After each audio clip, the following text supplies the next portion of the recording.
so empty. The only thing I can see is my own silhouette.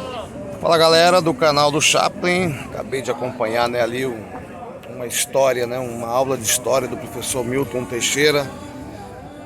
É muito bom, né, poder, sabe, sentar, né, e sentar não, na verdade estava em pé ouvindo ali, né, ele contando ali sobre um pouco das histórias, né, aqui da Praça General Tibúrcio, um pouco das histórias do Rio de Janeiro, né. E aí agora eu vou deixar aí um pouco desse vídeo para vocês acompanharem aí um pouco dessa aula de história, né? E é isso aí, vamos que vamos. Eu peguei pela metade ali, né, a aula, mas foi muito gratificante poder ouvir bastante coisa interessante sobre, principalmente aqui, né, a Urca, né, Pão de Açúcar, o prédio do IME, Escola de Guerra Naval, a Praça General Tibúrcio, né, quem foi o General Tibúrcio, e ouvir um pouco aí sobre a história, né, do nosso país. Era uma ilha, os franceses chamaram La Ile Trinité. Você tem desenhos dessa ilha, você tem mapas mostrando o Pão de Açúcar como sendo uma ilha. Então você vê que está bem diferente a geologia, a geografia daquela época. Depois, durante algum tempo, logo depois disso aqui aterrado, foram para cá os índios tamoios. E eles foram os índios que se renderam aos portugueses. Os poucos tamoios eram o inimigo fidagal do português.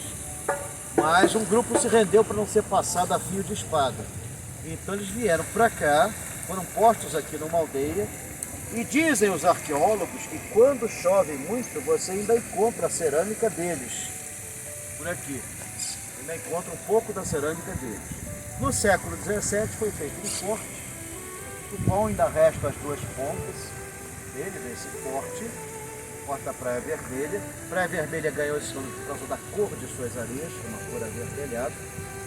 E esse forte sediou a primeira aula de engenharia do Brasil, no século XVII ainda, que é considerado o primeiro curso superior que nós tivemos e que funciona até hoje ininterruptamente, desde 1692.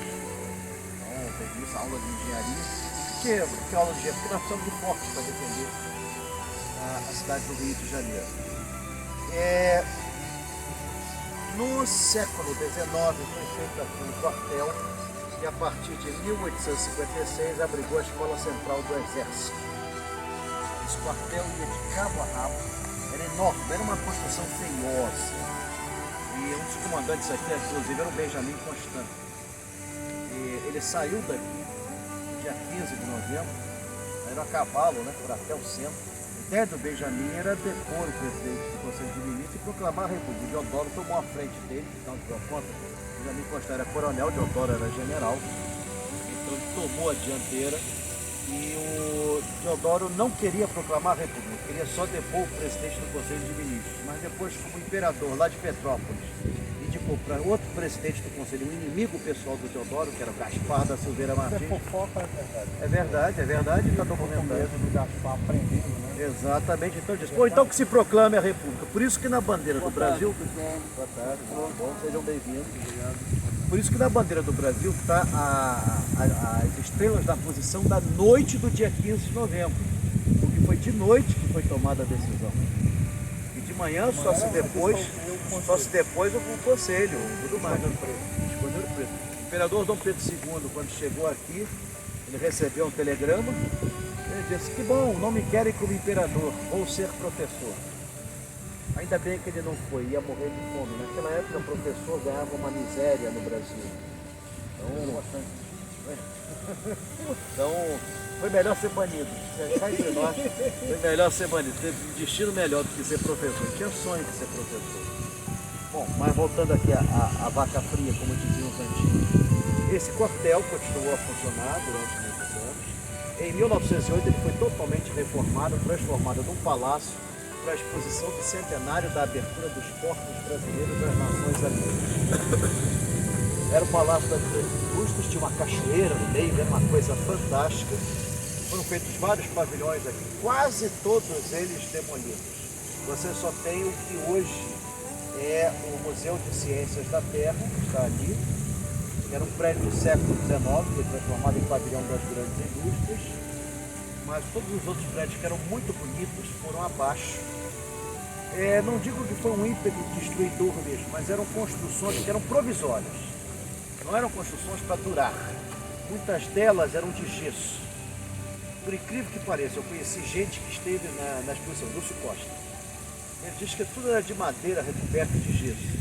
Então por isso que não era para durar, mas eram pavilhões muito bonitos, inspirados na exposição de 1900 de Paris, e que celebravam não só a abertura dos portos, como o saneamento do Rio de Janeiro pelo prefeito Pereira Passos, que acabou com a febre amarela, que era transmitido por um mosquito que assolava o Rio de Janeiro, um tal de Aedes aegypti. O passado, né? Um passado remoto. Não sei como é que se vivia numa cidade assim. Mas seja como for, acabou-se. A febre amarela matava 20 mil pessoas ao ano, o índice caiu a 0 em 1905. Em 1908 foi feita essa exposição.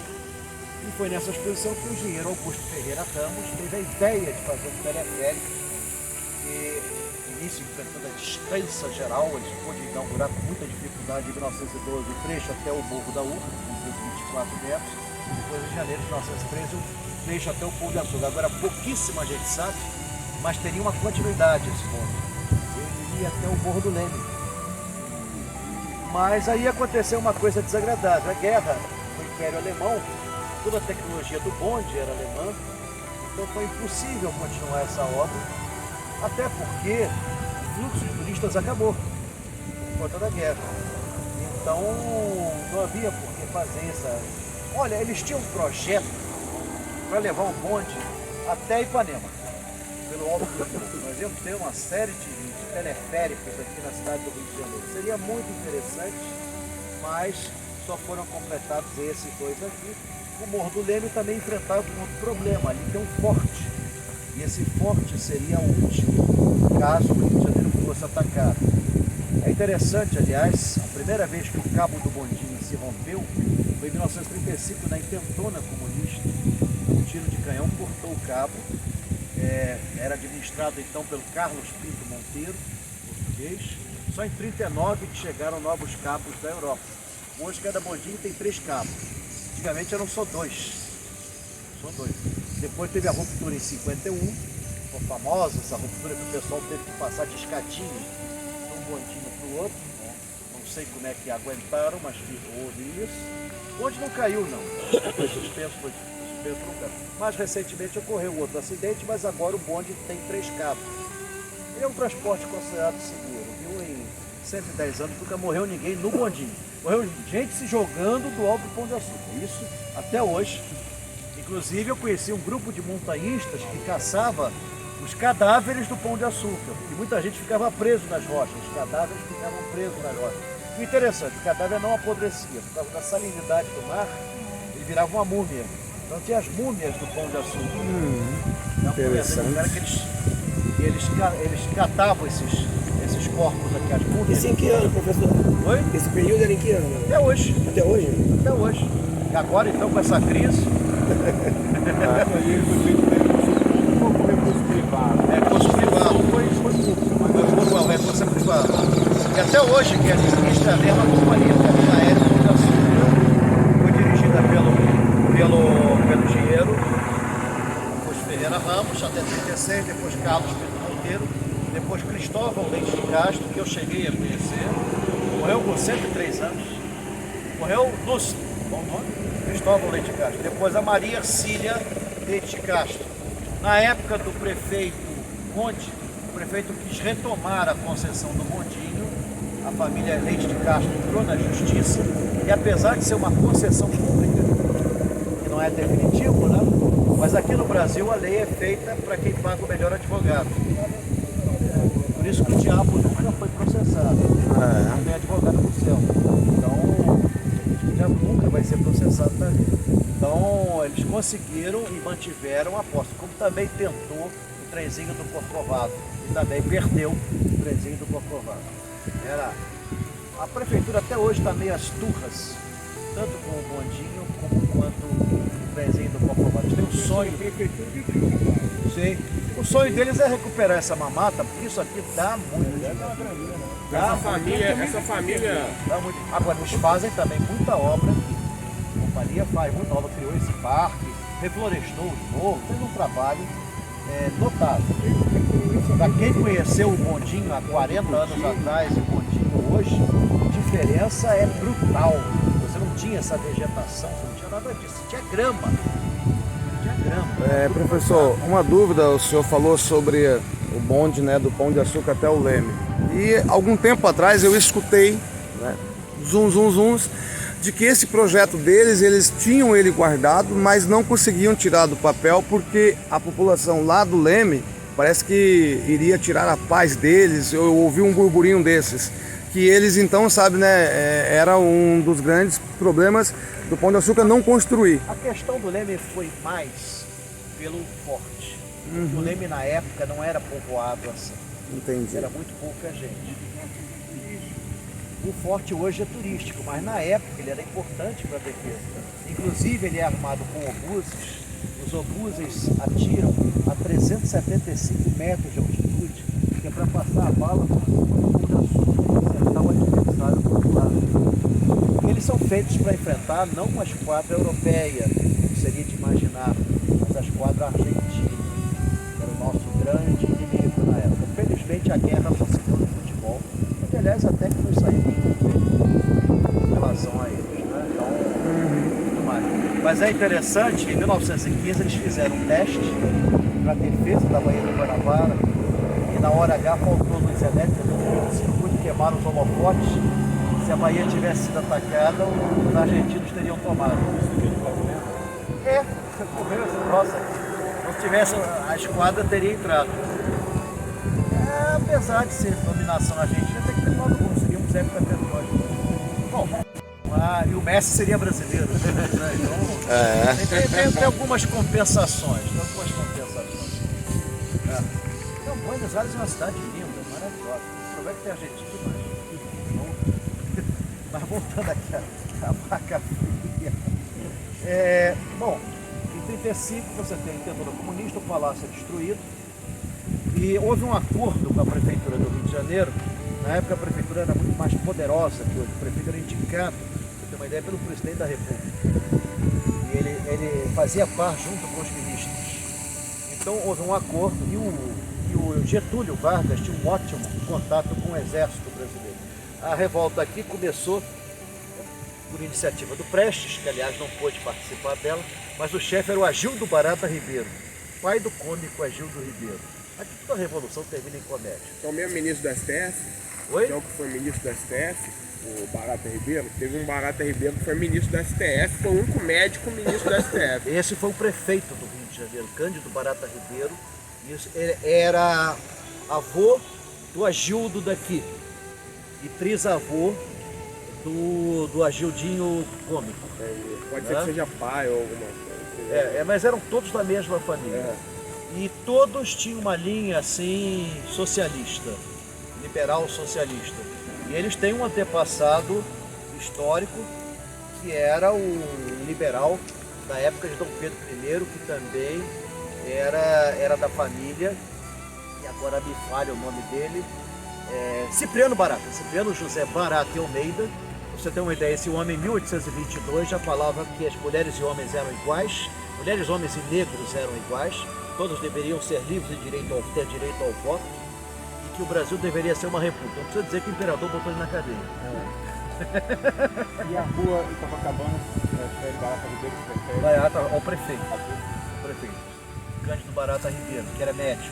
inclusive é o único ministro da STF que sofreu impeachment. Esse cidadão, para ele ser médico, ele era médico e... O não foi aprovado na Isso, aprovado na isso, mas a sabatina era depois. Exato, mas ele fez muita coisa, ele tinha umas ideias progressistas. Mas seja como for, tem essa história da família aqui, Barata Ribeiro. Eles se renderam, a destruição foi feito um acordo, e aí o exército construiu e descobriu esses dois monstros, que eu acho prédios muito feios. Apesar das instituições serem modelares e serem até reconhecidas internacionalmente, como o Instituto Militar de Engenharia, que é um instituto de excelência na área de engenharia, foi o primeiro instituto de engenharia da América Latina a ensinar sobre energia nuclear, ainda num remoto 1957. Você sai aluno, você sai formado pelo IME, você está pronto para ser admitido em qualquer universidade como professor, como cientista, qualquer laboratório, porque são profissionais de altíssimo nível. Como também a Escola de Formação do Estado-Maior das Forças Armadas é para a formação da elite do Exército. Para formar exatamente os oficiais que vão comandar as 3 Forças Armadas. Esse aqui é aberto ao público não militar. Este aqui não, é só o público militar, exceto alguns cursos livres. Eles estão aqui dentro também, eles fazem cursos livres, versando na área militar, na geopolítica, que está na moda. Eles devem tentar agora com um curso sobre a Ucrânia, sobre a invasão da Ucrânia. Esses cursos são abertos ao público, mas a formação do Estado-Maior, claro, né, só pode ser para militares. Aqui é a residência dos militares, esse prédio é o Edifício Marechal Olívio Gaspar Dutra, e a Escola de Guerra Naval, que está ali. Mais adiante você tinha o prédio Lindíssimo, que foi demolido, que era a Faculdade de Medicina da UFRJ, foi demolido criminosamente em 1973. Era um palácio lindo que eu cheguei a conhecer. Você não consegue imaginar como é que aquilo foi abaixo. Era um palácio gigante.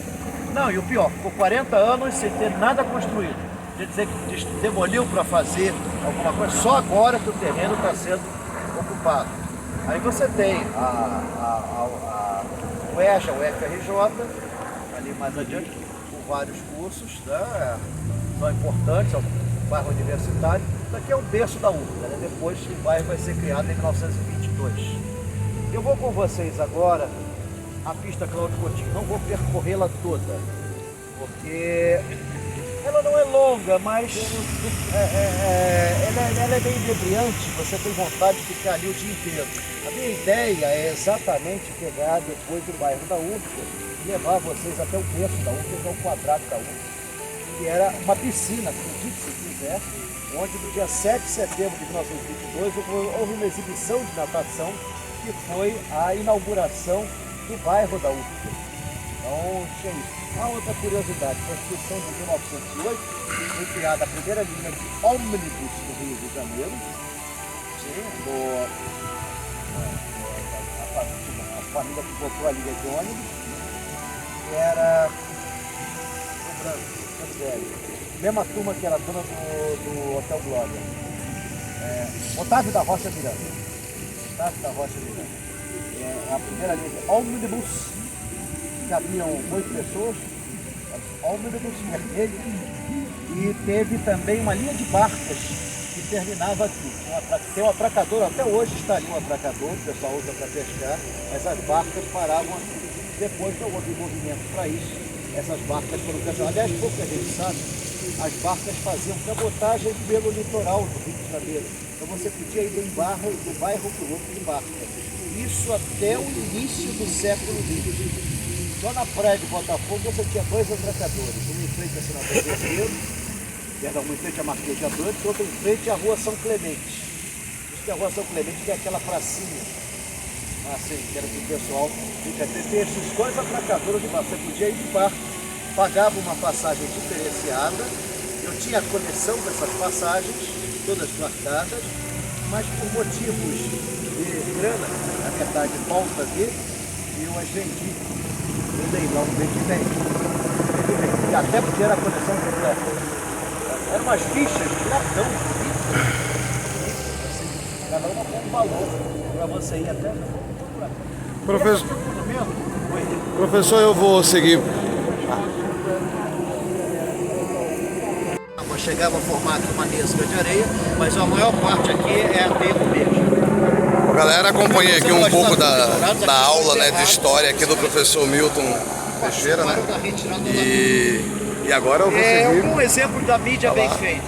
Uma grande derrota do Exército Brasileiro, mas que foi transformada numa retirada vitoriosa. Eram 2.700 brasileiros chefiados pelo Major Drago. Eles foram enfrentar as tropas paraguaias. Quando já estavam bem adentrados na selva paraguaia, descobriram que caíram numa armadilha. E aí para voltar era fogo, né? Só sobreviveram 600, entre os quais o Visconde de Toné. E eles consideram um grande mérito terem salvado os canhões, que era o principal objetivo dos paraguaios, que era conseguir os nossos canhões. Os paraguaios conseguiam arrumar mais malucos para ir para a guerra, mas não conseguiam mais canhões. E os nossos canhões eram muito bons. Então eles ficaram, mas nós não entregamos, só chegaram 600 mil. Ali estão o tenente Antônio João, o general Camizão, tem o Guia Lopes, que provavelmente não era formado por nenhum curso de guia, por isso se perdeu. Então, Identificar com nós. o Guia Lopes.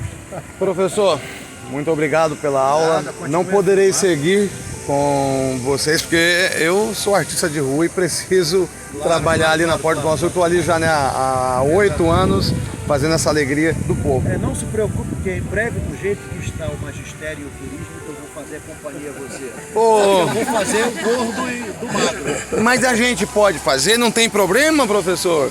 Gordo, mas não dá para fazer o... Peço permissão para tirar uma foto com o senhor, posso? Pode Dá licença. Só 600 reais. Só 600 reais, né? Mas eu acho que pra cá tá ruim por causa do sol, peraí. Aqui assim melhorou, aqui ó. Tá certo. Esse é o professor... Não é todo dia também que eu posso com o Charles Chaplin. Depois o senhor tem lá o Instagram, né? Vou marcar o senhor lá no Instagram, então. Qual é o botão que eu aperto? Ah, esse. Mas, gente, esse aqui é o melhor, tá? Porque esse aqui não tem rastreador. Eu vou marcar a Band News. Professor, muito obrigado. Gente. Mas ele tem, mas ele não usa. Ah, tá. Gente. Muito raramente, mas aí marca ele. Vou marcar lá também. Gente, fiquem com Deus. Tchau. E vamos que vamos. Bom, gente, deixa eu terminar esse vídeo por aqui, né? Bater uma foto com o pessoal aqui, entendeu? Acompanhei uma excelente aula de história com o professor Milton. E vamos que vamos. Vem cá tirar foto comigo.